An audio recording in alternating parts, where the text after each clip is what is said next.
The Kethera expanse was 3 dead stars and a lot of nothing. That was the official UEF navigation report, anyway. 3 dead stars, a debris belt thick enough to chew through a ship's hull plating if the pilot was sloppy, and gravitational interference so bad that junior officers got nosebleeds trying to run the math. The kind of place that made experienced navigators rub their eyes and ask to be reassigned. The kind of place that showed up on star maps mostly as a warning, a red-shaded zone with small print that said times recommend full avoidance. Non-essential traversal. The United Earth Federation had given it to Admiral Mara Voss 6 months ago. They thought they were punishing her. She had been the one to ask for it. Nobody at Central Command knew that. The request had gone through 3 layers of administrative channels, worded carefully, attached to a medical leave application, and a post-engagement psychological review that her supervising general had been too tired to read closely. Generals at Central Command were always too tired to read closely. That was one of the first things Mara Voss had learned in 30 years of service. The men at the top were exhausted, and exhausted men signed what was put in front of them.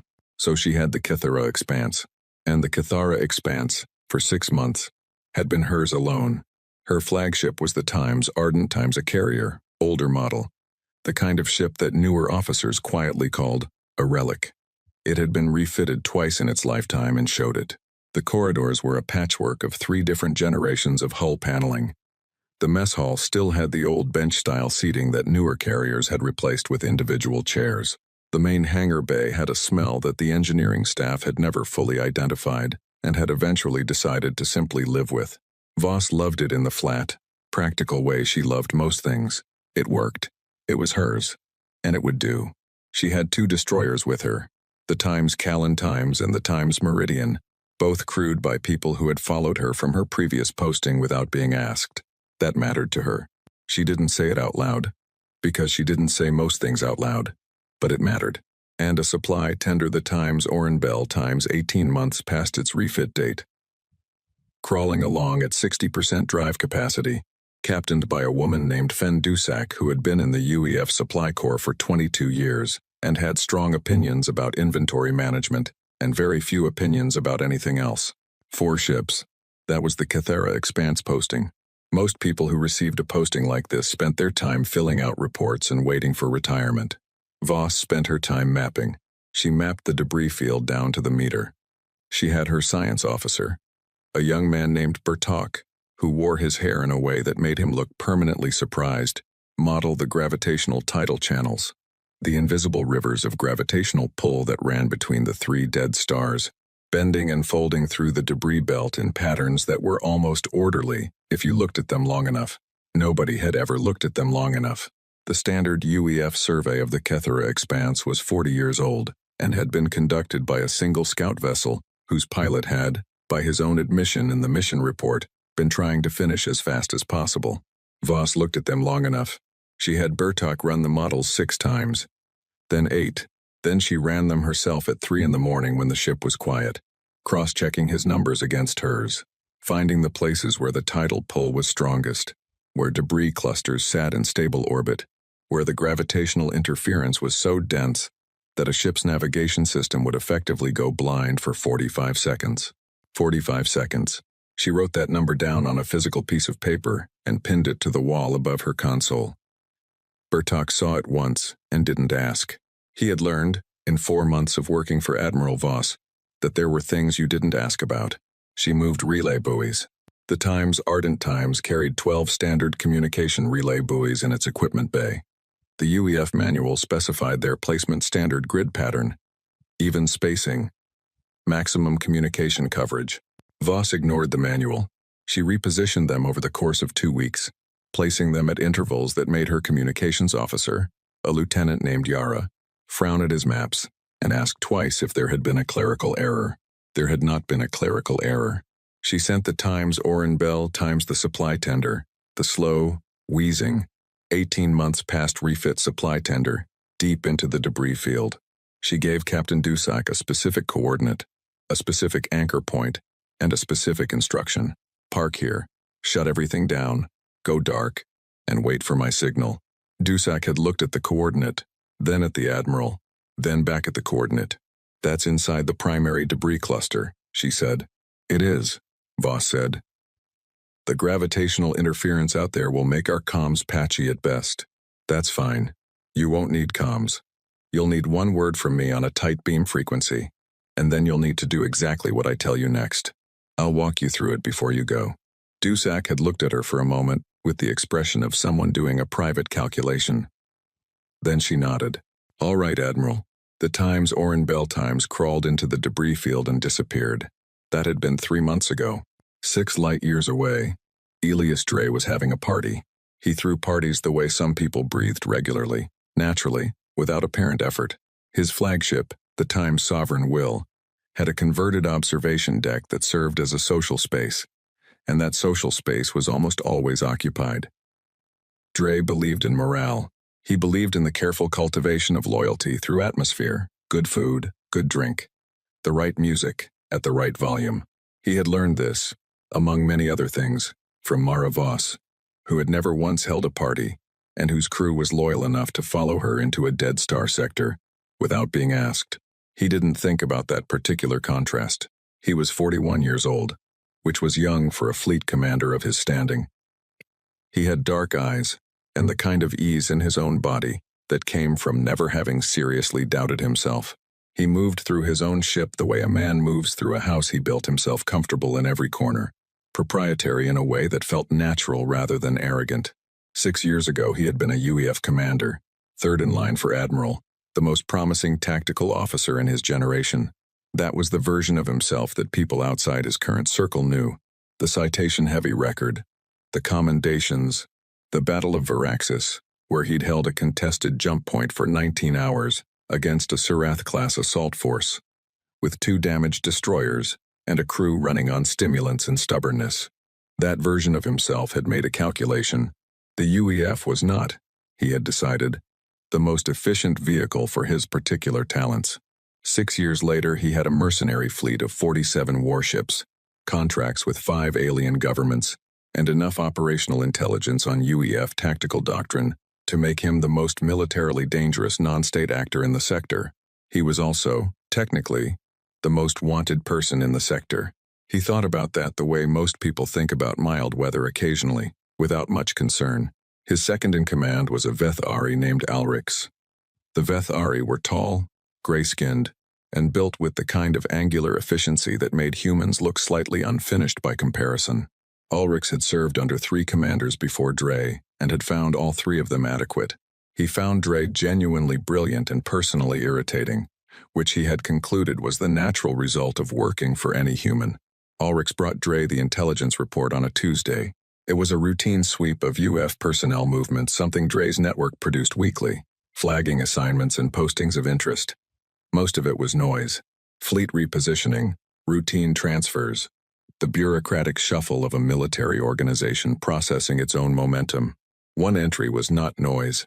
Voss, Mara, Admiral, Grade 4, current posting, Cathera Expanse, fleet strength, 1 carrier, UEFS Ardent, 2 destroyers, 1 supply tender.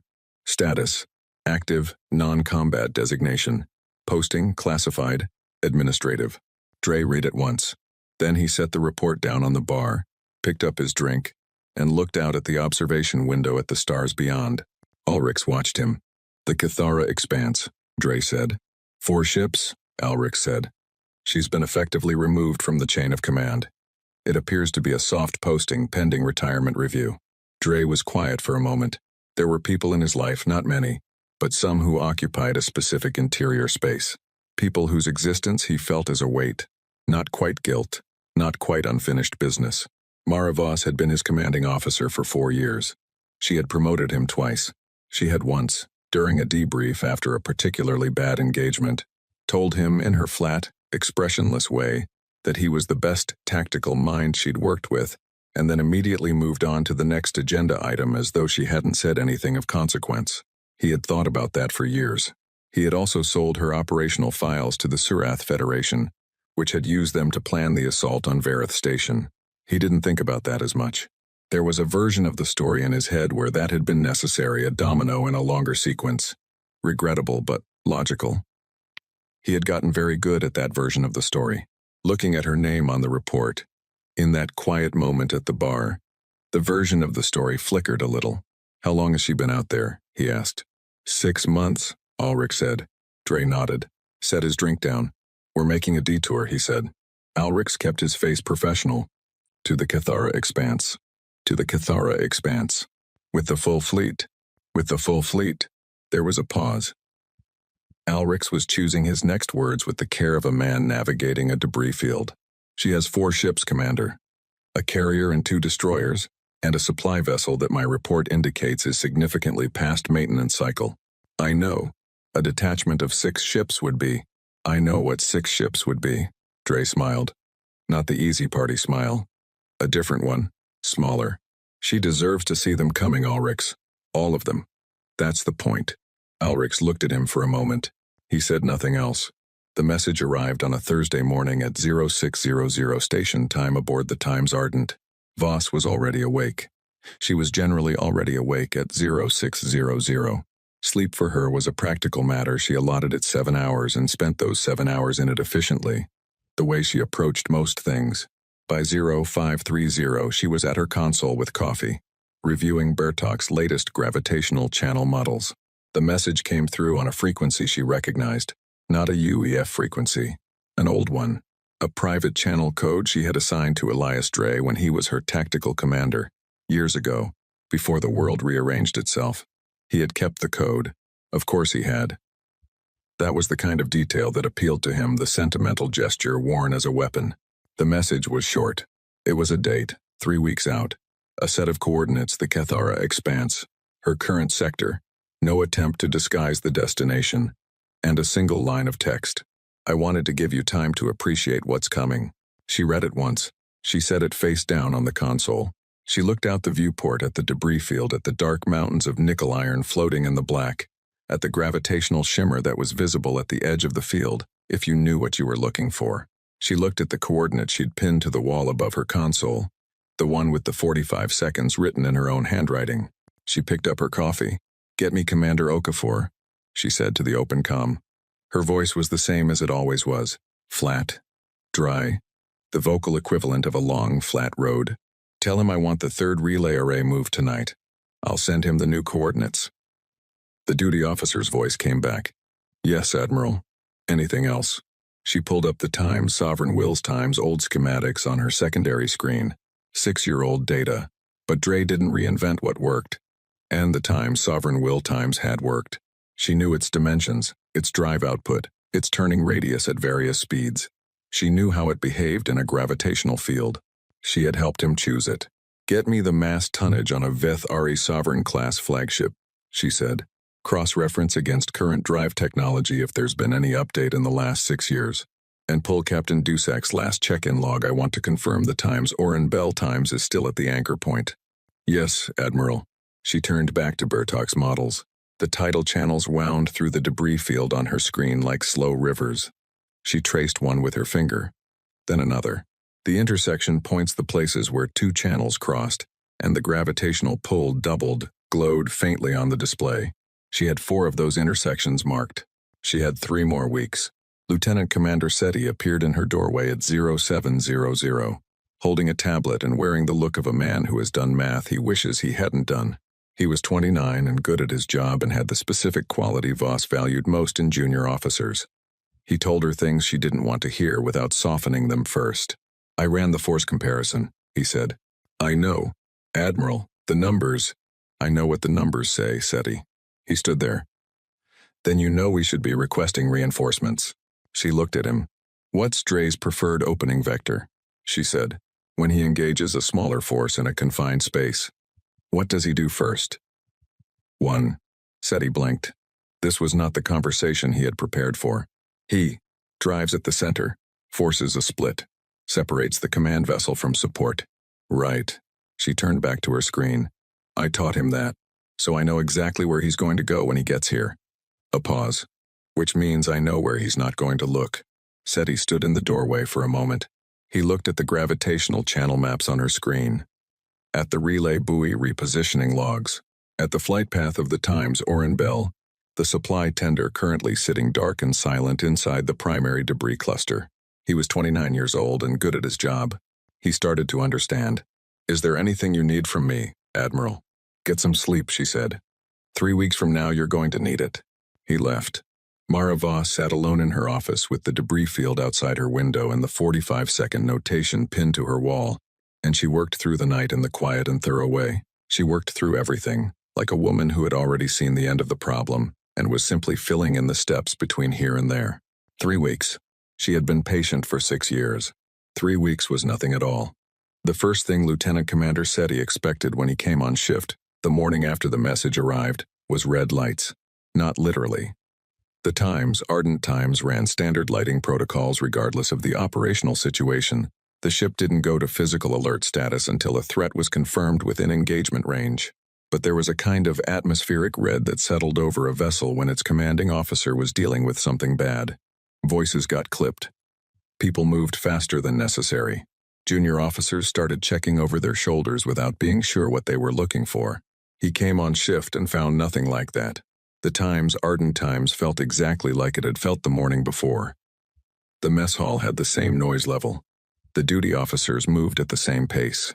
Admiral Voss was at her console with coffee, same as always, reviewing what appeared to be shipping weight calculations for the relay buoy housings, a task so mundane that Seti stood in the doorway for a full 5 seconds, wondering if he had misunderstood the situation. He hadn't misunderstood the situation. He had confirmed the message himself, pulled the source channel data, verified the transmission origin point. Elias Dre was coming. The most wanted military traitor in UEF history was bringing a fleet to this sector in 3 weeks, and the Admiral was checking the weight of relay buoy housings. "You're still here," she said, without looking up. "I'm reporting for shift, Admiral." "Then report." He reported. Overnight logs, nothing unusual. The Times Oren Bell's Times last automated check-in had confirmed it was still dark and anchored at its coordinates inside the debris cluster. The Times Callan Times and the Times Meridian Times had run their standard patrol loops without incident. She listened, nodded at the relevant points, asked 2 questions about the debris field's eastern edge, something about the nickel-iron density readings near the second tidal channel, whether the overnight sensor sweep had updated the mass model. Bertok had, in fact, updated the mass model. Voss pulled it up, made 3 notes on a physical pad, and sent a repositioning order to the Times Callan's Times captain, a quiet woman named Hess, who had been flying destroyers for 15 years, and who had learned, serving under Voss, to execute unusual orders without asking for the reasoning first. The Times Callan Times would move to a new holding position.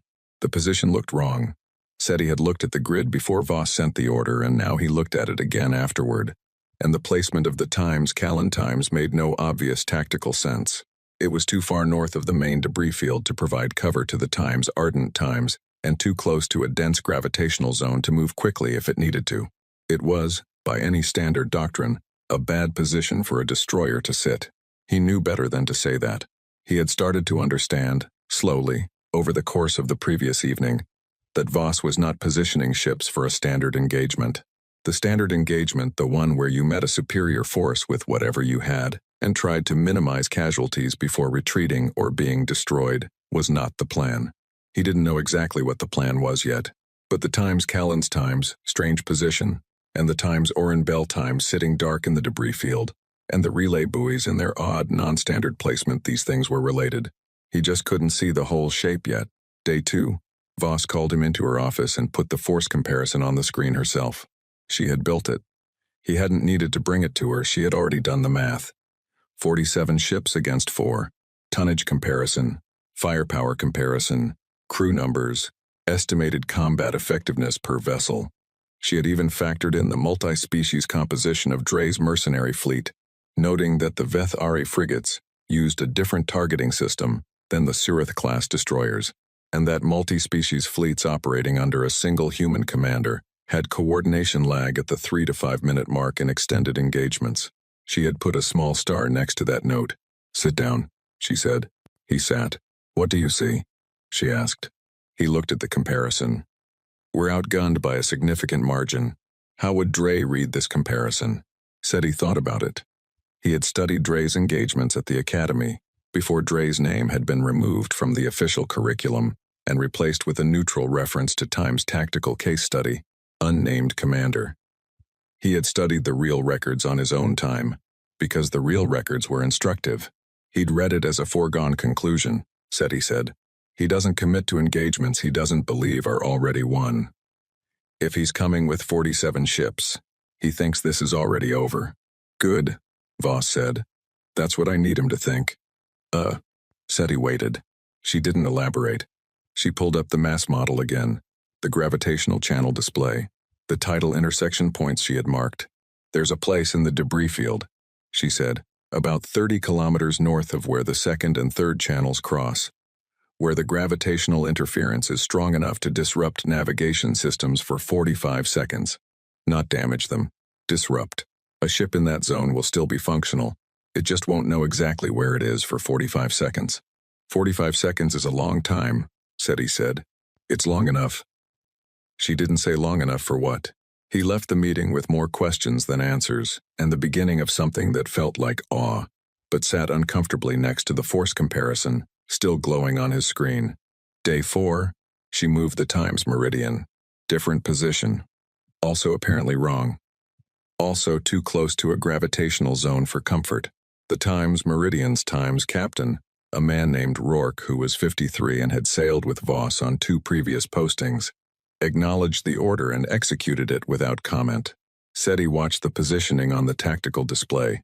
He put the times Callan's times position and the times meridian's times position on the same display and stared at them together. They were not covering the times ardent. They were not positioned to protect the carrier. They were positioned at angles to each other that formed. He overlaid a geometric projection, a kind of funnel, not a defensive funnel. The angles were wrong for defense. The narrow end of the funnel pointed directly at the second tidal channel. He stared at this for a long time. There was a night, day 6, when SETI was still at his station at 0200 and he saw the light under the Admiral's office door and understood that she was still at her console too. He had started to recognize her patterns. She slept from around midnight to 0530, reliably, and was awake the rest of the time. This night, she hadn't slept yet. It was past 0200. He didn't knock. It wasn't his place to knock. But he thought about it. He thought about the 41 names. He had looked them up. He hadn't meant to. Initially, he'd been pulling the file on the Battle of Verith Station for tactical context, trying to understand the history between Voss and Dre, and the crew manifest had been attached to the engagement report. He had read it the way you read a list, initially. Names, ranks, positions. Then he had noticed something. The engagement report contained a classified note visible to officers of his clearance. Evidently, though he had never accessed this particular file before, that connected the Verith Station assault to an intelligence breach. The Surath Federation had known the station's defensive rotation. They had known the patrol intervals, the reinforcement timeline, the blind spots in the sensor grid. Someone had given them that information. The classified note named the source. SETI had sat with that for a long time. 41 people. Killed at a station that should have been defensible, by an assault force that had been given the exact information it needed to make the defense impossible, because of Elias Dre's intelligence leak. Because he had sold the information that made 41 deaths inevitable and precise, not the messy death of battle but the targeted death of betrayal. He understood, sitting at 0200, looking at the light under the Admiral's door, why she had asked for the Kethera expanse. He understood what 6 months of mapping and repositioning and quiet calculation looked like from the outside, and he understood this was the part that settled into his chest and sat there, that she had not asked for reinforcements, because she didn't want reinforcements. This was not a situation she wanted shared. The UEF would classify it, negotiate it, turn it into a diplomatic incident with the Vethari over Dre's mercenary contracts. There would be lawyers and committees and the kind of slow institutional grinding that turned justice into paperwork. She did not want paperwork. She wanted the Kethara expanse. Dark, quiet, hers. He went back to his station and ran the gravitational channel models for the 3rd time that night. Day 9. Voss called the senior staff together: SETI, Hess from the Times Callan, Rourke from the Times Meridian, Chief Engineer Pavola, Dr. Vasic, who ran the medical bay and had a habit of looking mildly alarmed at most briefings. She put the force comparison on the main screen. She let them look at it. Dr. Vasic made the sound she always made. Hess and Rourke looked at it the way people who have seen bad numbers before, look at bad numbers with a kind of professional flatness that didn't entirely cover the calculation running underneath. Elias Dre is coming to this sector in 12 days, Voss said. He has 47 ships. We have 4. She paused. He thinks he is coming to finish something. He is not. He is coming to walk into something. She pulled up the debris field map. She walked them through it. Not everything. Not the full picture. But enough the tidal channels, the gravitational disruption zones, the positions of the times Callan times, and the times meridian, the times Oren Bell times, sitting silent in the debris field. She explained what she needed from each of them, in what order, at what signal. Hess asked one question. What's our abort condition? There isn't one, Voss said. Hess nodded. She had been expecting that answer. Rourke didn't ask questions. He took notes on a physical pad and folded it into his uniform pocket. Pavola, the chief engineer, asked whether the Times Ardence Times drive system could sustain the kind of positioning Voss was describing, the apparent retreat into the debris field, the speed required, the level of gravitational interference the ship would pass through. If we push it, Pavola said, carefully, we're going to stress the port drive coupling, the one we've been nursing since Verath. She stopped. The room got quiet. Pavola had been on the Times Ardent Times for 4 years. She hadn't meant to say Verath. It had come out of her mouth the way old wounds come out sideways, in the middle of something else. Voss's expression didn't change. Can it hold? She said. Pavola straightened. I'll make it hold. Good. The briefing ended. People filed out. SETI was the last to leave. Admiral, he said. She was already back at her console. Should I draft the reinforcement request? He said. For the record, even if we don't send it. 2. She looked at him. Something moved through her face, not quite a smile, not quite acknowledgement. Something that lasted half a second, and was gone. No, she said. He nodded. Get some sleep, she said. You've been running on 4 hours. He left. Mara Voss stayed at her console. The debris field turned slowly outside her window. The gravitational models ran on her secondary screen. She pulled up a file she didn't open often. She didn't need to open it often. She had it memorized and let it sit there on the screen while she worked. A crew manifest. 41 names. She didn't read them. She knew them. She just let them sit there beside her calculations, in the quiet of the ship at 0300, while she finished the last adjustments to the plan she had been building for 6 months. 12 days. She had been patient for 6 years. 12 days was a courtesy she was extending to herself, the small pleasure of watching the end approach, at its own pace, knowing exactly what it was. She closed the manifest. She went back to work. They came out of FTL at 0340, not 0400, not 0300, 0340. SETI noticed that immediately. It was a deliberate timing choice, dropping into real space at a moment when human crews were statistically at their lowest alertness. It was textbook Dre. It was, in fact, a tactic that Dre had written into the UEF operational playbook 6 years ago, in a training paper that had been circulated to every fleet command in the sector. Voss had co-signed that paper. The long-range sensors picked them up first as a bloom of residual FTL energy, the bright wash that a single ship made when it dropped to real space, multiplied by 47. On the sensor display it looked like a brief sunrise at the wrong end of the sector. Then the bloom resolved into signatures, individual ship identifiers, mass readings. SETI had been awake for an hour already. The Admiral had told him 2 days ago to expect them early times. He won't come. At the time he said, he'll come an hour sooner. He never arrives when expected. He thinks it unsettles people times, and SETI had set his alarm accordingly. He looked at the sensor display. He was good at remaining professionally expressionless. He had trained himself to be, deliberately, because emotional responses on a tactical deck cost time. He looked at 47 ship signatures resolving on the display, and he made a sound. Small, involuntary. Like the sound a person makes when they step off a curb they didn't see. He pulled himself together and opened the channel to the Admiral's quarters. They're here, he said. I know, she said. She was already awake. I'm on my way. Elias Dre stood at the forward viewport of the Times, Sovereign Will Times, and looked at the Kethera expanse. It was ugly. He had been to a lot of sectors in 6 years of running his own operation. and most of them had something. A gas giant with rings. A binary star system. The kind of deep space geometry that made the universe feel like something intentional. The Cathera expanse had none of that. It had 3 dull smears of stellar remnant where stars used to be, a debris belt that glittered faintly and without charm, and the dull gravitational shimmer at the belt's edge that his navigation officer had already flagged as a hazard. He understood why Command had sent Voss here.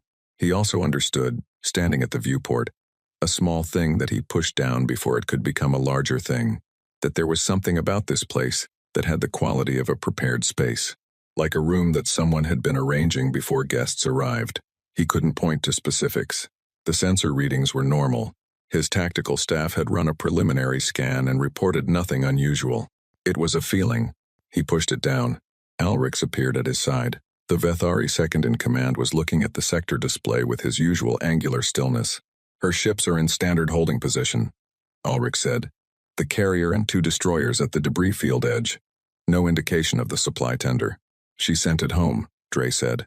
Or she moved it out of the engagement zone. She wouldn't want it in the way. She's showing us 3 ships. 3 ships is what she has.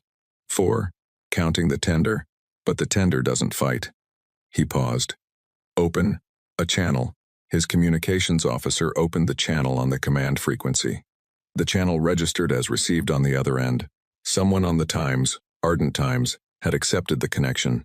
There was a moment of the particular silence that happened on open channels when both ends were waiting. Mara, Dre said. The silence held for 2 seconds. Ilias. Her voice. Same as always. Flat like dry ground. No weather in it. He had heard that voice give orders that sent ships into engagements with 30% odds of survival, and it had sounded exactly like this. He had heard it explain a tactical error to a senior admiral and dismantle the man's argument point by point without raising above a conversational register. It had always slightly unsettled him. It unsettled him now. He didn't show it. I wanted to do this while you could still appreciate it, he said. Everything you ever taught me, I'm about to hand it back to you. A pause. You have 47 ships, she said. I do. And you built them using my doctrine. Learned from the best. The pause this time was longer. On the Times Times bridge, Seti watched the Admiral at her console. She was not looking at the channel display. She was looking at something on her secondary screen, the gravitational channel map, he thought. Though from his angle he couldn't be sure. She had the expression she always had, which was to say she had no visible expression at all. Then you know exactly what I'm going to do next, she said.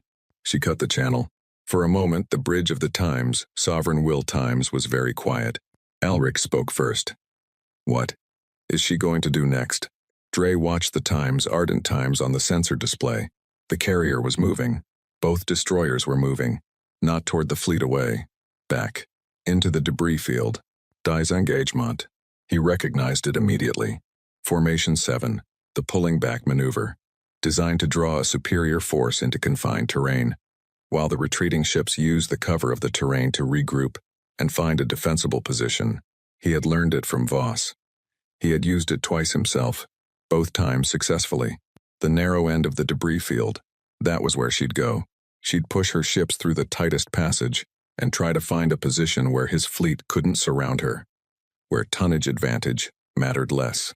It wouldn't work. He had too many ships. He could hold every exit point and push in from the front simultaneously. But that was what she had. Formation 7 was what a smaller force did when it was trying to not get killed immediately. She's running, his tactical officer said. Dre nodded. Alrix was still watching the display. The Times, Ardent Times, was pulling back steadily, the 2 destroyers peeling to either side in the textbook flanking variation. It was, objectively, an extremely recognizable maneuver, executed by the person who had invented it. Commander, Alrix said. Pursue, Dre said. Seer, she has 3 ships and she's retreating into a debris field that she's been sitting in for 6 months. He was already moving to the tactical station. I'm not letting her find a rock to hide behind. Pursue. Alrix remained still for 1 second longer than was strictly necessary. He had a word in his language times Thurek. His species used it rarely, only when the feeling was strong enough to override professional caution. It described the particular unease of watching something behave in a way that was technically correct but felt cosmically wrong. Prey did not walk toward things. Prey did not retreat in perfectly executed known maneuvers while sounding bored on an open channel. She knows we know that maneuver, Ulrich said. She invented it for us to study, which means she knows she can't trick us with it, which means she's genuinely retreating. She has 3 ships, Ulrich's. She has nowhere to go. And Ulrich's filed the times Thuric times away in the part of his mind that kept track of things that turned out to matter. The fleet moved forward, deep in the Kethera debris field, in a gravitational tidal channel that had no name because nobody had ever bothered to chart it properly. The times Oren Bell times sat in the dark. Captain Fen Dusak had been sitting in the dark for 3 months. She was not, by nature, a patient person. She had 22 years in the UEF Supply Corps because she was good at logistics and because the Supply Corps had given her a ship of her own, which was the thing she wanted. But patience was not a skill she had cultivated. She had cultivated competence instead, and competence in the Supply Corps meant moving constantly routes to run, deliveries to make, the endless procurement cycle that kept a fleet operational. She had been sitting in the dark for 3 months, and she had read every piece of literature in the Times Oren Bell's Times computer library, reorganized the ship's entire physical inventory twice, and taught herself to play a card game that required 3 people by developing a system for playing 2 of the hands simultaneously. She was not bored anymore. She had passed through boredom into a kind of concentrated stillness that she suspected was what monks felt like. Her comms officer, a young man named Pell, was asleep at his station. She let him sleep. She was awake. She was always awake now, it seemed. The dark had that effect. Her board was dark except for one thing: the tight beam receiver. The one, Admiral Voss, had specified before the times Oren Bell times went dark. Single frequency, extremely low power. The kind of transmission that would be invisible to any scan that wasn't looking for it specifically. She had tested it twice in 3 months, 2 brief handshake pings, just to confirm it was still active, and both times had received a single character acknowledgement from the Times Ardent. Now it was lit. Not a handshake ping, an actual signal, 1 word, in the Admiral's personal authorization code. Ready. Dusak put her hand on Pell's shoulder and shook him awake. "Start the engines," she said. He came awake the way young officers came awake when something was happening fast. Eyes open. No disorientation. He looked at the board. He saw the signal. "Starting engines," he said. The Times Oren Bell Times shuddered as its drives came to life for the first time in 3 months. The sound of it, after so much silence, was enormous. Quietly, Dusak said, "Captain, it's a ship engine. It doesn't..." Quietly, Pell. He brought the drives up at minimum power, which was the best approximation of quietly that a supply tender could manage. Dusak checked their position against the coordinates the Admiral had given her months ago. The second set of coordinates, the ones for after the signal, the ones that would bring the Times Oren Bell Times to the specific location in the debris field where Admiral Voss needed it to be. She ran the route on her navigation display. Then she sat with it for a moment, because the route took the Times Oren Bell Times directly through the densest part of the debris field, past 2 separate gravitational disruption zones, at a speed that was, frankly, too fast for a supply tender to be moving through a debris field. "Admiral said fast," she told Pell, who was looking at the route with concern. "Admiral said fast in a supply tender through a debris field," he said. 18 months past refit, Dusak added. "Yes." He looked at her. "She's never gotten us killed yet," Dusak said, and engaged the drive. On the Times Ardent, Voss watched her sensor display as Dre's fleet moved forward into the debris field's outer edge. They were in formation, tight, disciplined, the kind of movement that came from training. She noted the formation shape, recognized it, made a small mark on her pad. He was running a 3-deep pursuit column, the Vethari frigates on the wings, the Times Sovereign Will, Times at the center rear, where it could direct and respond, without being at the front of any engagement. Smart, safe, conservative. She had taught him conservative. "He's committed to the channel," he said from his station. He was watching the tactical display with the focused calm of someone who had decided, at some point in the past 2 weeks, that fear was not a productive use of his attention. "He is," Voss said. "All 47 ships. He doesn't do things halfway. She gave the Times Ardent Times a slightly wider berth from the debris field wall, enough to look like she was navigating carefully. The natural caution of a retreating ship in a confined space. The two destroyers maintained their positions relative to the carrier. The textbook flanking pattern of Formation 7. Everything exactly as it should look. She let him gain ground. Not much. Just enough. The gap between the Times Ardent Times and the leading edge of Dre's pursuit column closed from 8,000 kilometers to 6,000. Close enough that his forward tactical officers would be logging it as progress, confirming the pursuit was working, that the carrier was slower in the debris field than they were. She was not slower in the debris field than they were. She knew this field. Every channel, every mass cluster, every point where the gravity would grab a ship that didn't know to compensate by 3 degrees port. She was threading the Times Ardent Times through it with the ease of a person walking through their own home in the dark. Dre's fleet was not walking through their own home. They were walking through hers. "Signal the Times, Callan," she said. SETI opened the channel. "Captain Hess," Voss said. "Begin your adjustment. Slow. As discussed." End. From her position, the strange wrong position she'd held for 2 weeks, the Callan Times began to move. Not toward the incoming fleet. Not toward the carrier. Perpendicular. A small, slow adjustment that on Dre's tactical display would register as the destroyer repositioning within its formation role. It was not repositioning within its formation role. Voss watched the display. The fleet moved deeper into the field. She let them come. The Kethera expanse was not a graveyard. People called it one. Sometimes a figure of speech. The kind of thing navigators said when they were trying to explain why the sector was on their avoid list. Dead stars, drifting debris, electromagnetic interference, the gravitational tidal channels that made even basic navigation unreliable. Graveyard. Place of dead things. But a graveyard was passive. A graveyard just held what had already ended. The Kethera expanse, for the past 6 months, had been something else. Mara Voss had built it into a machine. It just didn't look like one. The relay buoys she had repositioned over 2 weeks were not communication arrays. They never had been. The housings were standard UEF relay. Buoy shells. Every component on the outside was exactly what the inventory log said it was. But the cores had been rebuilt by Chief Engineer Pavola over 4 months of quiet work in the Times Ardent Times engineering bay. During the long, dark stretches when there was nothing else to maintain and Pavola had the time and the Admiral's specific, detailed instructions. Each buoy contained an electromagnetic pulse emitter. Not large. Not the kind of pulse that would damage a ship's systems that would have required equipment she didn't have. These were smaller, precisely calibrated.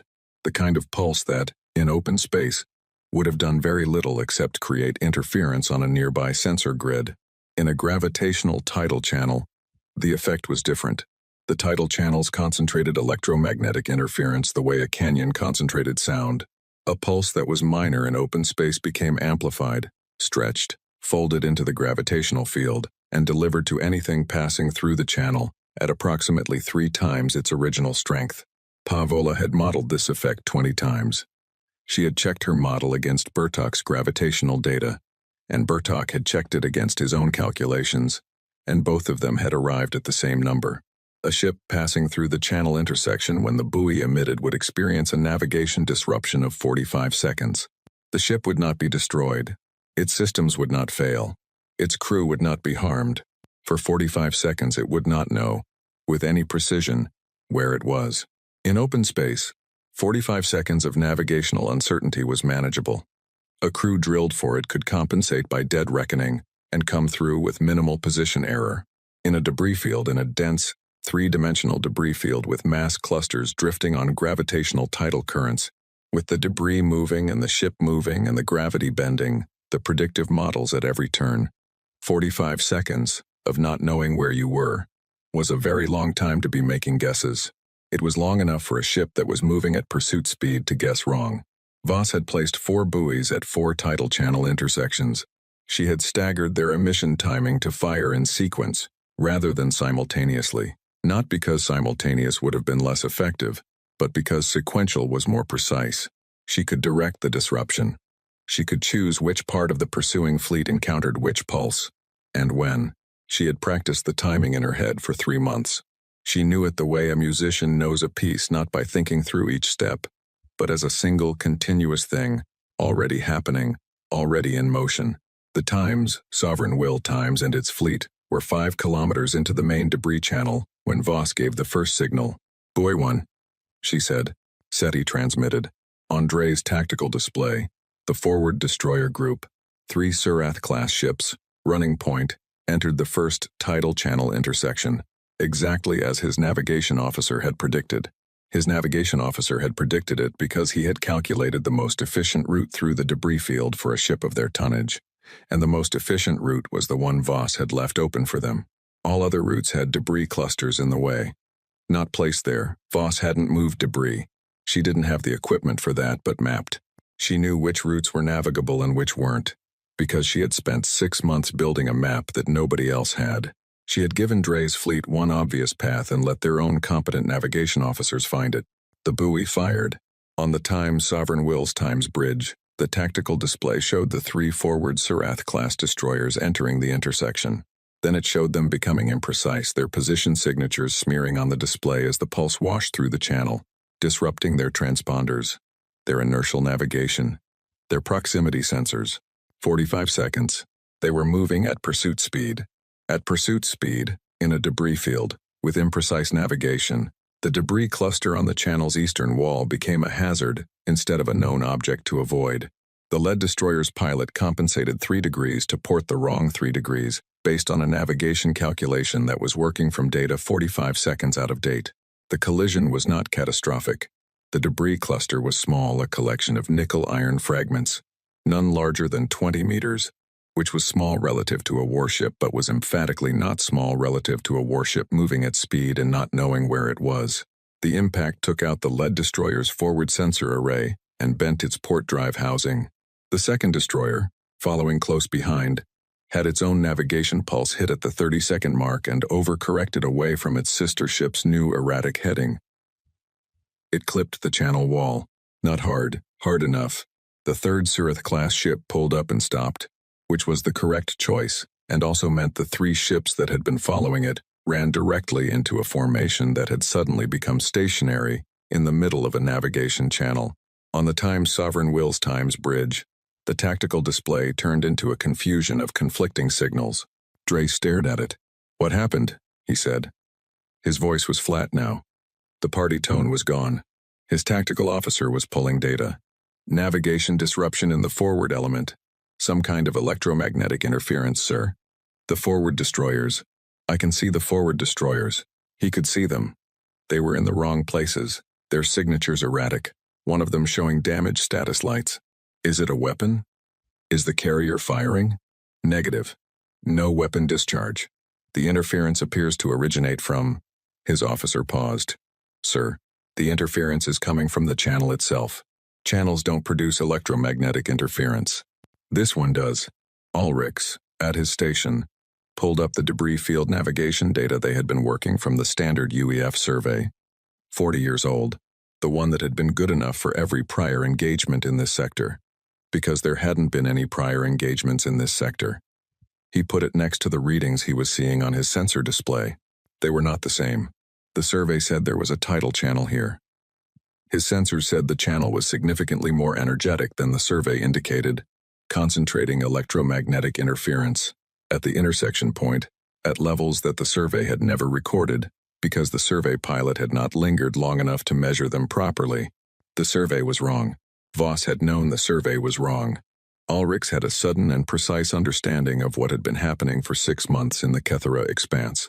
He had a clear image of an admiral in a quiet sector with nothing to do except measure everything that the survey had gotten wrong, and all the ways in which those errors could be exploited by someone who knew they were there. "Reverse," he said, loudly. "Commander, we need to reverse immediately. We're in pursuit. We are in someone's house," Ulrich said, "and she has had 6 months to arrange the furniture." Voss watched the confusion on her sensor display with the calm attention of a person watching a proof resolve. The front third of Dre's fleet was tangled. Not destroyed, she had not needed to destroy ships. Not here, not yet. The forward element was stopped. Damaged. A traffic problem in a channel that didn't have room to be a traffic problem. The ships behind them were decelerating, crowding up, the tight pursuit column compressing on itself as the front stopped moving forward. Buoy 2, she said. Buoy 2 was at the secondary intersection, where the third tidal channel crossed the main one. Dre's left flank Vethari frigates had pushed ahead of the main column to maintain their wing position standard doctrine, covering the carrier's flank during retreat. They were at the secondary intersection now. They were very good frigates, crewed by experienced Vethari sailors who had been serving in this kind of role for years. Their navigation systems were excellent. Their reaction time was fast. 45 seconds was 45 seconds, regardless of what species you were. The Vethari frigates had their own 45 seconds, and the debris field gave them 3 clusters and 1 channel wall to interact with during those 45 seconds. The results were similar. Not identical. Vethari pilots were marginally better at dead reckoning than the Surith-class crews had been, a function of their nervous system's spatial processing, and 2 of the frigates came through the pulse, with minor position error and no damage. One did not. Meridian, Voss said. You're clear.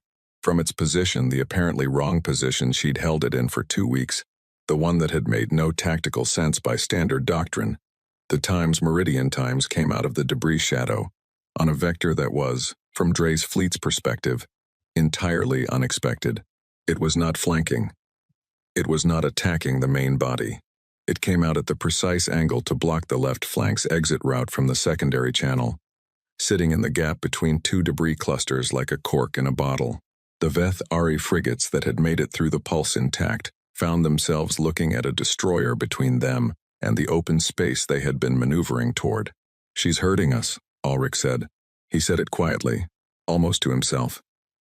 He was watching the display and seeing the whole shape of it now, the way a picture resolved from confusion into clarity when you stepped back far enough. The times, Meridian times, was not attacking. The carrier was not attacking. The second destroyer was doing something on the far side of the debris field that his sensors could half see, but not fully resolve. The fleet was not being destroyed. The fleet was being moved. The pulse emitters were at specific intersections, not random. The paths they were clearing, the directions they were pushing, damaged ships and confused formations, they all moved in the same direction, deeper into the debris field, into the zone where the gravitational interference was highest, into the place where, his sensors were telling him with increasing alarm, the navigation disruption was not 45 seconds but sustained. Commander, he said, loudly enough that Dre heard it across the bridge. She's moving us into the dead zone, the primary gravitational convergence point. If that fleet enters that zone, quote, counterfire, Dre said. He had a hard edge in his voice now. All ships, counterfire.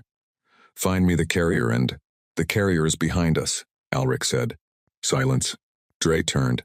On the sensor display, the times, ardent times, was no longer in front of them. The carrier had turned during the confusion of the first pulse, when the fleet's attention and firepower had been pointed forward and had come through a side passage in the debris field, a passage that was not on the standard survey, that was not on any chart Dre had access to because it had not existed as a navigable route until Maravos had spent 6 months measuring it down to the centimeter. The times ardent times was behind them, not attacking, not firing, just there, blocking the exit route they had come in through, sitting in the debris field with the comfortable ease of a ship that was exactly where it had planned to be. The supply tender, Dre said. He was working through it now, fast, pulling the picture together. She didn't send it home. No, Ulrich said. She did not. If the Times Oren Bell Times came through the debris field from the east side, it was not a warship. It had no weapons. It was a supply tender that was 18 months past its refit date and moving at a speed that was making Captain Dusak's engineers pray to things they didn't normally pray to. But it didn't need weapons. It needed to be at the third buoy intersection at the correct moment, broadcasting on a specific frequency that would trigger the buoy's emission cycle. It was. Buoy 3 fired. The middle section of Dre's fleet, the bulk of the mercenary coalition, the multi-species formation that Voss had noted in her planning as the most vulnerable to coordination failure, hit the third pulse in a compression state, packed close together by the chaos at the front and the confusion at the flanks. They were too close to each other. The navigation disruption took them all simultaneously. 47 ships had become, in the space of 12 minutes, a fleet with no navigable path forward, a blocked exit behind them, and a 45-second window of uncertainty repeating in sequence through their formation. The mercenary coalition was not a unified military force. It was 5 species, 8 different command structures, 3 different tactical doctrines, all held together by Elias Drey's personality and the common interest of a paycheck. When the formation began to fail, they did not have a unified response. They had 5 different responses, each rational from within its own framework, each completely incompatible with the other 4. 3 Surath captains broke for the eastern exit simultaneously. The eastern exit had 2 Vethari frigates already in it, and a debris cluster that the pulse had shifted 2 meters from where the survey said it was. The 3 Surath captains discovered this. A human mercenary crew running a captured UEF frigate tried to transmit a request for clarification about their orders to Drey's bridge. The request was sent on the wrong frequency because the communications officer was operating under pulse disruption and the frequency drift had not yet been corrected. The transmission went nowhere except into the channel noise. 2 independent contractors, small fast attack craft, single-species crews, very good at what they did in open space, made for the gap between the times, ardent times, and the debris field wall, calculating correctly that the carrier alone couldn't stop them. They were correct that the carrier couldn't stop them. They had not calculated the times Callan. Captain Hess had been sitting in her strange wrong position for 2 weeks. The times Callan times came out of the debris shadow at the correct angle, at the correct moment, and met the 2 fast attack craft in the gap. The exchange was brief. Fast attack craft were fast. They were not armored. The times Callan times was armored. The gap closed. On the times Sovereign Will's times bridge, the tactical display was showing Drey a picture that he did not have a doctrine response for. Because there was no doctrine response for this.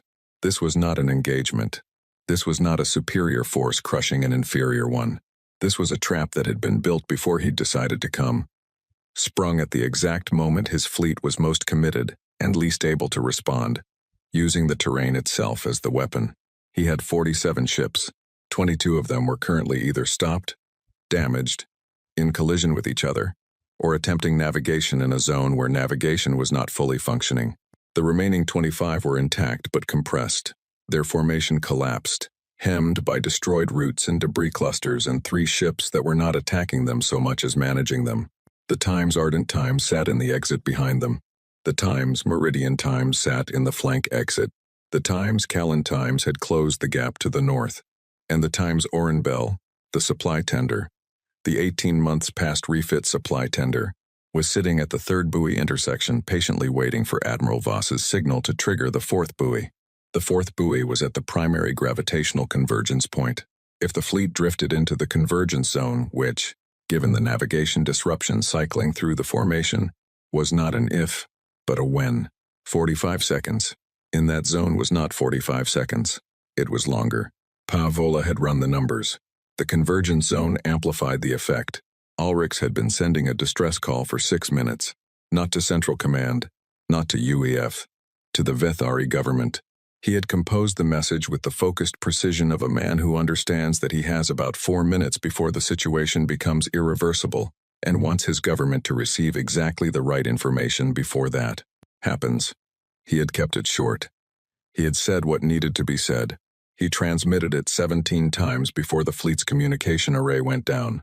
Said he watched the display for a long moment. He had been tracking the sequence in real time. Buoy 1, the forward destroyers, the frigates, the times Meridian's times movement, the times Oren Bell's times run through the debris field. Buoy 3, the coalition fracturing into its component parts, each part making the individually rational decision that was collectively disastrous. He had watched it unfold with the focused attention of someone witnessing something they want to remember exactly. He turned to look at the Admiral. She was at her console. She was checking something on her secondary screen. He thought, for a moment, it was the gravitational model. Then the angle shifted slightly, and he saw what she was looking at. The crew manifest. Just for a moment. Then she closed it. Signal the times, Oren Bell, she said. Buoy 4. Captain Dusak's timing, not mine. She'll know when they're in position. Yes, Admiral. He sent the signal. In the debris field. In the dark. Captain Dusak checked her sensor readout, checked the positions of the drifting, confused, compressed fleet, being herded by 3 ships and a terrain feature into the worst possible place. "They're there," she told Pell. She triggered buoy 4. The Times Sovereign Will. Times had been a beautiful ship, once. Elias Dre had chosen it himself, 6 years ago, from a Vethari shipyard that produced the best mid-weight command vessels in the sector. He had taken delivery of it personally, walked its corridors before any crew came aboard, stood at the forward viewport in the empty bridge, and let himself feel the size of it, the weight of having something this significant be entirely his. He had named it the Times, Sovereign Will Times, because he had been, at the time, in a particular phase of his self-image. The ship was still recognizable. The hull was intact. Buoy 4 had given the Times, Sovereign Will's Times crew, 45 seconds of sustained navigation, uncertainty in the convergence zone, and in those 45 seconds, the ship's automatic collision avoidance had fired its lateral thrusters hard enough to avoid the 2 debris clusters that had been directly in its path. The avoidance burn had taken the ship out of the convergence zone, which was the good news. The avoidance burn had also taken the ship directly into the channel wall on the other side, which was the bad news. The forward third of the Times Sovereign Will Times was crumpled. Not catastrophically, the structural bulkheads had held. The critical systems were intact. The crew had survived with injuries, rather than fatalities. But the drive housing was bent in a way that made it non-functional at anything above 30% output. And 30% output, in a debris field, meant the Times, Sovereign Will Times, was not going anywhere quickly. Dre stood at his console. The tactical display showed him the remains of his fleet. 22 ships with various degrees of damage. 11 ships intact but stationary, their crews having made the correct decision to stop moving in a navigation hazard zone, rather than continue making things worse. 14 ships that had made various exits from the debris field by various routes, and were now sitting at the field's edge, outside the trap, which was the correct outcome for them, and completely irrelevant to the overall situation, because the Times, Sovereign Will, Times, was not one of them. 4 ships had herded his fleet into ruins. 3 of those ships had not fired a single offensive weapon during the entire engagement. The Times Callan Times had exchanged fire with the 2 fast attack craft. That was the sum total of offensive fire from Voss's side. Everything else had been terrain. Timing, 45 seconds, again and again, in the specific places and at the specific moments she had arranged in advance. Dre sat down in his command chair. He looked at the display for a long time. He had thought, since the day he left the UEF, that there was a version of this moment, a confrontation with Mara Voss, eventually, inevitable, that he had prepared for. He had prepared the speech he would give at his trial if it came to that. He had prepared the counter-arguments to every charge he knew the UEF would bring. He had prepared the narrative, the young officer who understood that the UF's way was not the only way, the man who had built something of his own. The case that what he had done was not betrayal but calculation. He was good at narrative. He had been telling this one for 6 years, and it had become smooth with telling, all the rough edges worn down, sitting in the wreckage of his command chair, looking at a tactical display that showed him exactly how thoroughly and precisely he had been dismantled. He found that the narrative felt somewhat thinner than it usually did. "Open a channel to the Times, Ardent," he said. His communications officer had 3 functioning workstations to choose from after the collision damage. He rerouted through the secondary array. "Channel open, sir." A. The channel connected. The silence on it was different from the silence at the beginning of the engagement. Thinner. More exposed. "Mara," Dre said. He left her name in the air for a moment, because in his experience leaving a name in the air created space for the other person to fill. People filled silence with their emotional state. You could learn a great deal from what someone put in silence. The silence stayed silence. "I want to discuss terms," he said. "I know," she said. "I understand that the UEF will want a full account of my activities. Intelligence on the governments I've contracted with. The doctrine material I sold. And to whom. That information has significant value, and I'm prepared to." "You're not under arrest," she said. The channel was very quiet. Dre processed that sentence. "You're not under arrest by the UEF," she said. "I have no interest in your intelligence value, or your account of your activities or your terms." A pause. The Vethari Conclave has a standing warrant for you. So do the Surith Federation and the Marin Collective.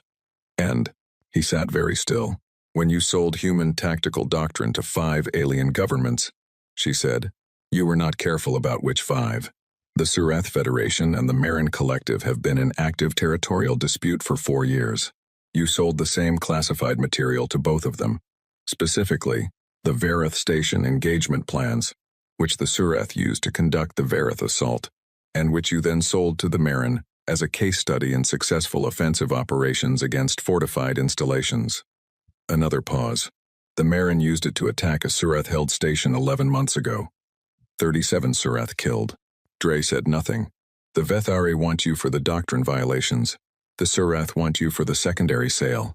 The Marin, she paused, for a slightly longer beat, want you, because apparently there was a third government you sold material to, and that government is one the Marin have a territorial agreement with, and the material has since surfaced in a way that has created a significant diplomatic incident. Alrix, at his station, had stopped moving. He was listening to this with the stillness of a person who is hearing the shape of something that has been assembled without their knowledge.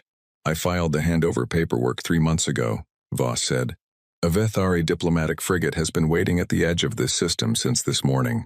They've been patient. They'll be moving to collect the time sovereign will times now. Dre's voice when he found it was controlled, barely. Mara, a UEF trial would take years, she said. There would be lawyers, committees, classification reviews. The engagement at Vareth Station would become a line in a legal document. She was not cruel when she said it. She was not cold. She was the same flat voice she had always been, the long flat road, no weather, and somehow, that was worse than cruelty. Cruelty would have had something of him in it. This had nothing of him in it. He was already handled. This was the end of the handling, not the middle of it. Mara, don't. One word, not a command, not anger. Something that had been past anger for a long time, and had come out the other side into a place that didn't have a common name. You burned 41 names, she said. I don't need a speech. She cut the channel. Alrix moved to the communications station and confirmed that the Vethari diplomatic frequency was still active. It was. The diplomatic frigate's identifier was registering on the long-range sensors it had been at the edge of the system since before the engagement began. Waiting, as the Admiral had said. He looked at Dre. Dre was sitting in his command chair with his hands flat on his thighs and his eyes on the viewport, where the debris field was visible through the cracked forward screen. He had the look of a person experiencing the specific quality of having told a story about themselves for so long that they had confused the story for the truth.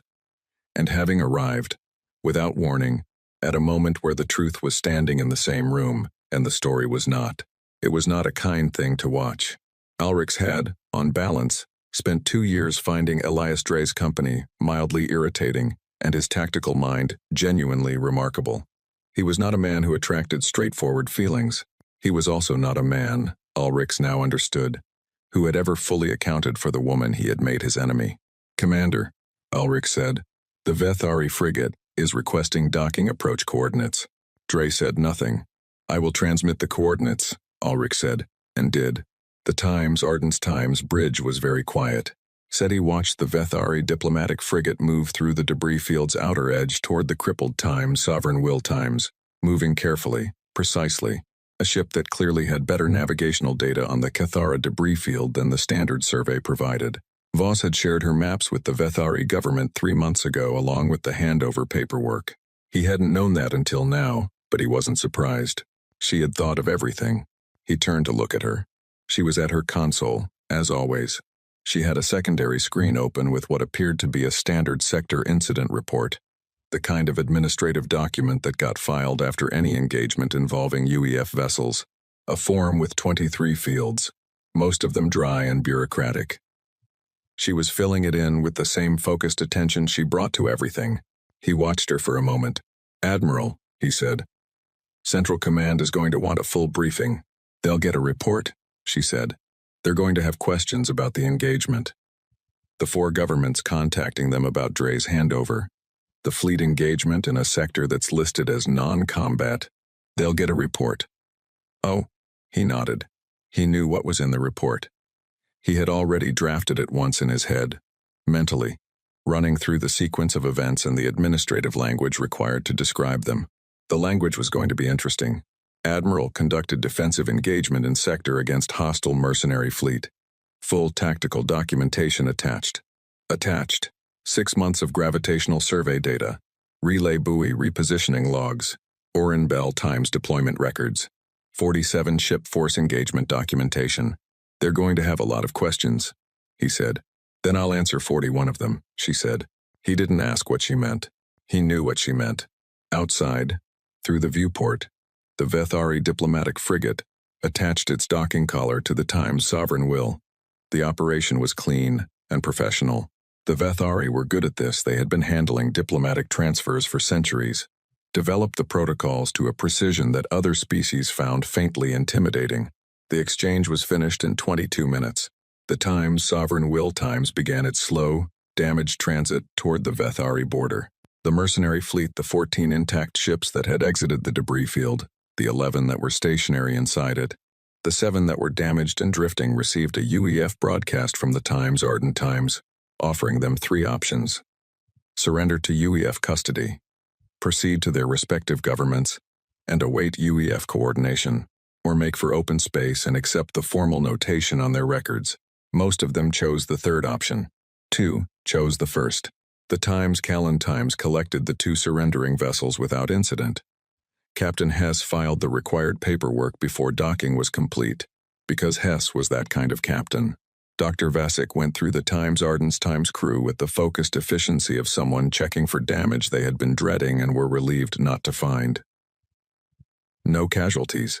2 stress injuries, a young sensor operator who had been on duty for 16 hours and whose hands were shaking, and a navigator who had developed a persistent eye twitch during the engagement that Vasic suspected was anxiety-related and treated accordingly. She filed her own report, which was much shorter than SETI's was going to be, and went to get coffee. Bertok, the science officer who wore his hair in a way that made him look permanently surprised, sat at his station for a long time after the engagement ended, without doing anything in particular. He had the expression of a person recalibrating their understanding of something fundamental. He had known, intellectually, that the gravitational channel models he had built were going to be used for something. He had been building them for 6 months. He had not fully understood, until watching it happen in real time, what 6 months of preparation and 45 seconds of navigational uncertainty looked like at scale. He was going to think about it for a while. The report that Central Command received from Admiral Mara Voss, Cathara Expanse posting, 14 hours after the engagement, was 41 words long. It was not a tactical report. It was not an incident summary. It was a crew manifest. 41 names, 41 ranks, 41 postings. The crew of the Verith station, at the time of the Sirith assault. The crew that had been given no warning, no chance to prepare, because the man who had known the station's defense rotation had sold that information to the force that was coming to kill them. 41 names. Below the manifest, in the field, marked Times summary of engagement. Matter concluded. Full documentation attached. Central Command sent a follow-up request for clarification. It went unanswered. The intelligence report moved through 6 alien government networks over the following week. The Vethari had their own internal analysis division, and they processed the Kethera engagement the way they processed all significant military events, thoroughly, precisely, with the Vethari talent for extracting pattern from event. Their analysis was shared with the Surath Federation as part of an existing intelligence sharing protocol. The Surath shared it with 2 of their allied species, the Marin Collective, who had their own version of the events through the diplomatic channel that had processed Dre's handover, combined their version with the Vethari analysis, and produced a third document. All 3 documents reached the same conclusion. The conclusion was not about the electromagnetic pulse emitters, though those were noted as significant.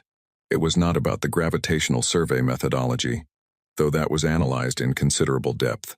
It was not even about the use of a supply tender as a trigger mechanism, which was the detail that military analysts in 3 species found most unexpectedly elegant. The conclusion was about the time, 6 months, given a sector nobody wanted, 4 ships, and 6 months of quiet. A human admiral had built a weapon out of things that were already there. Gravity, debris, electromagnetic interference, math, and waited for the specific enemy she had built it for, and used that weapon with a precision that had rendered 47 warships effectively neutralized without a single offensive shot fired by her carrier. The word that moved through the alien intelligence networks was not times dangerous times, and it was not times capable. The word was something closer to times patient, and the specific caution that moved with it, added to the operational notes of military planners across 3 governments in the weeks after the Cathara engagement, was deceptively simple. Do not give her time. Do not give her a sector. Do not let her know you are coming in advance. If you have done any of these things, it is already too late. She is always ready for you. In the Cathara expanse, in a debris field that would now appear on accurate navigational charts for the first time in the sector's documented history, the Times Ardent Times sat, in the quiet. The dead stars turned in their slow orbits. The debris field glittered without charm. Mara Voss was at her console with coffee, reviewing Bertok's updated gravitational models. There were 2 channel intersections he had remapped after the engagement, places where the event itself had shifted debris clusters enough to change the tidal flow. He had flagged them for her attention with his usual carefully professional language, and she was working through the implications. SETI came on shift at 0600 and found her there. "Get some sleep?" she asked, without looking up. "Yes, Admiral." "Good." He sat at his station. The sector was quiet. The debris field was quiet. The display showed 4 ships in their positions: the Times Ardent, the Times Callan, the Times Meridian, the Times Oren Bell, Times returning from its transit back to the anchor point, because Voss had sent it back. SETI looked at the tactical display for a moment. Then he pulled up the gravitational model and looked at that instead, because the gravitational model was what was currently relevant, and because Bertok's remapping of the 2 intersections had produced some interesting implications that he thought were worth understanding. He worked. She worked. The Cathara expanse was quiet. Outside the viewport, 3 dead stars burned at nothing, and the debris field turned, and somewhere at the sector's edge a Veth Ari frigate was carrying Elias Dre toward a justice that had been patient for 6 years, and the silence in the Times Ardent's Times Bridge was the particular silence of a thing that was finished. Not resolved. Finished. The manifest had 41 names. It still had 41 names, but they sat differently now.